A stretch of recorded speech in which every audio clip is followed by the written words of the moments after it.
okay, some smart person, I hope, who's retired in Boca Raton, okay, decided, why do we weave the fiber in the first place?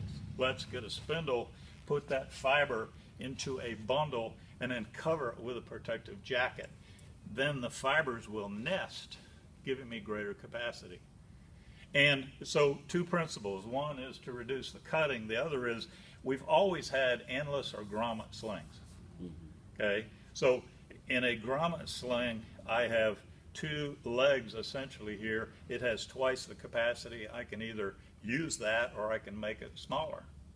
So pound for pound, when these first came out, they were outlawed in a lot of places. The old timer said, no way that's going to work. We can't do it. Then the other heartburn was, I can't inspect it. Well, you can. See how loose this jacket is? That's by intent. It's not load bearing. When it becomes load bearing and tight, enough fibers have failed to where the manufacturer thinks you need to replace it. Then we came along with, that didn't satisfy the military probability, so they put an indicator in it. In some cases it's a fiber optic. You shine a light through one end, you don't get, the theory being the fiber optic is going to fail before the others. Again, great in theory, I'm not sure how good that is in practice. Yeah, I don't get a lot of heartburn over it. Next generation, if you see black rigging, we see a lot of it here in Orlando, it's theatrical rigging. The roadies use this to put fixtures and things up so in the venue so you can't see them, they disappear. Okay, now those people said, well, wait a minute, we're going to leave some of these up there for a long time, okay, for whatever reason. So synthetic or plastic, Kevlar, call it what you want to, has a shelf, decays over time and is going to have to be replaced.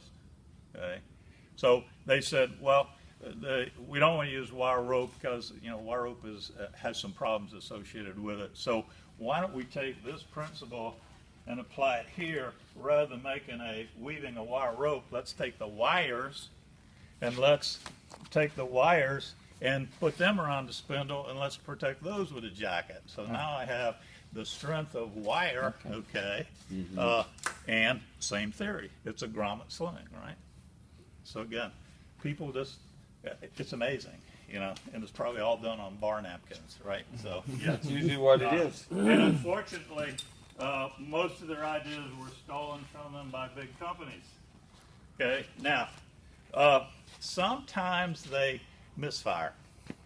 Okay, although a misfire is not all bad. The Post-it note was a failed adhesive by 3M.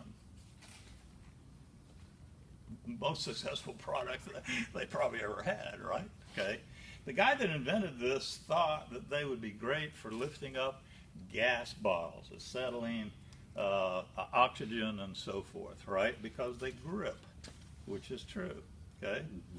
And actually made them and got so far, I can't believe he didn't do his homework, got so far as to start marketing them before he realized that this is illegal.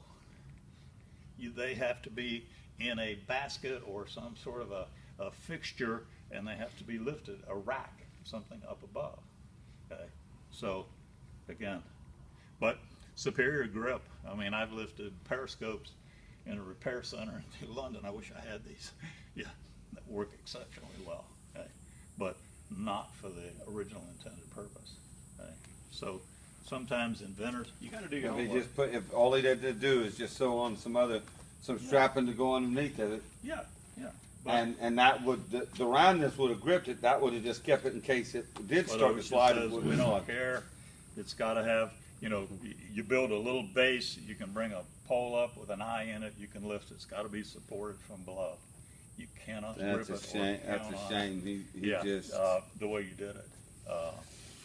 Devices on cranes that have misfired. They have a device that senses the electromagnetic energy around a power line that can be calibrated to tell you you're getting too close. The problem is the manufacturers made them to their own standard, and they got the underwriters lab to approve them to their own standard. Why not, right? I'm paying you, here's my standard and check my device. There's no national standard for it. So OSHA said, well, and OSHA actually wrote it into the new code as an option around power lines. Now it is an additional enhancement, okay? Can't hurt, might help, right? But so far as relying on it solely, they've said, go out and get an ANSI or ASME standard or ASTM standard probably for this thing, and come back and talk to us about how repeatable, how I'd reliable, have how had that other in things. I'd have had that in a heartbeat. We Yeah. mentioned that So- those are not to be relied on because there are a lot of factors that cause Yes. them to be totally Insulated erroneous. links, proximity sensors, they wrote them into the code. They're, again, enhancements. Yeah. There's no limit to where you need to go to protect yourself against a power line. So, again, all right. Anything else we need to look at here, or Can't think of anything. do we want to go out and work with a crane? Let's go out and play. Okay, all right. Remember we were talking about, remember the handout that I gave you guys with regard to the crane? We did a lift plan, Okay, and these guys were working on the big picture of replacing the unit. yes. And I said, all right, I'm gonna be the contractor for the crane, and what I'm gonna do is, I have been out there like Friday morning with you, scoped out the job, and I'm gonna provide you with a lift plan that you can put into your job hazard analysis, Yep. which is an OSHA requirement. Yeah. And what I did was I went with a boom truck that had a front jack, so it had 360 Yes. capacity. It was a Fruhoff, it was a 660C. Okay. And told them that the power lines that go across the parking lot Mhm. had to be de-energized and positively grounded, and we went through all of Yes. that. Remember that? Yes. Yes. Okay. The number one killer of crane crew, not necessarily the crane operator, is power line contact. And the most, I don't know, it's just crazy. There's no recorded case that I know of or have heard of where the power company came in behind the crane when you set up, put the power line there. It was there when you arrived. What were you thinking? You know, you gotta look at the ground. Would you run into a building?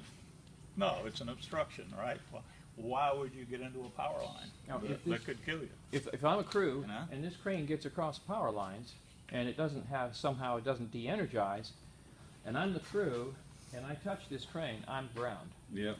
The outriggers, where they contact, are ground. Yeah. And the power radiates out, diminishing. Anybody walking around the crane Yeah. could die. At initial contact, it's the luck of the draw. The operator's in the safest place they can be.